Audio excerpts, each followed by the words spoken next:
ចាស់ស្បៃនិស័យរៀមបងក្នុងគ្រានេះម្ដងបងពងប្រាថ្នាត្រកងរូបកាយកាយលើហត្ថាមិនអោយបុផាឃ្លាតឆ្ងាយបានឡើយមិនហ៊ានស្រឡាញ់ព្រះអង្គទេស្ដេចគុំចង់លួងលួងស្នេហ៍គេដែរខ្ញុំចាស់ខ្លាចណាស់ណាព្រះអង្គបងហ៊ានអាសាច់ជូនស្រស់ត្រានត្រើយបញ្ជាក់ក្តីស្ម័គ្រព្រមជឿបងទី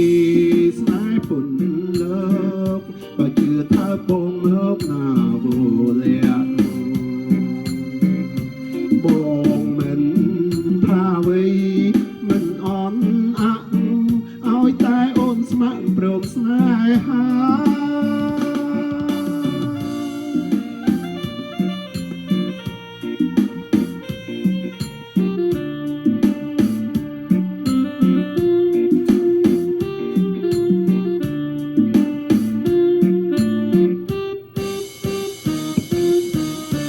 អូនព្រមស្ម័គ្ររួមរយៈបងហើយរៀមសួរត្រានត្រើយថ្លើមថ្លៃចិនដាតើអូនឈ្មោះអ្វីសូមស្រីមេត្តាប្រាប់មករៀមរាឲ្យបានដឹងផងខ្ញុំចាំនាមឈ្មោះសុវណ្ណតែងអសុវណ្ណតែងអ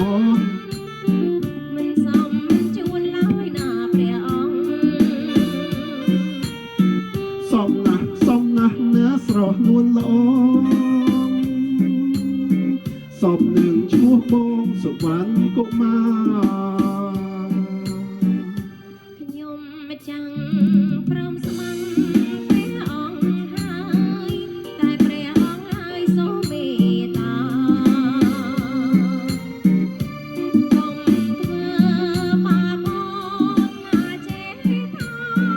រៀមបដូរសង្ខារឥតអាឡ័យសូមអស់អ្នកតាទេវតាអិនព្រមព្រះពីព្រៃភ្នំជួយជាសាក្សីយើងខ្ញុំទាំងពីរព្រមស្មោះបែតទេលោកជីវិតខ្សែរៀងដរាប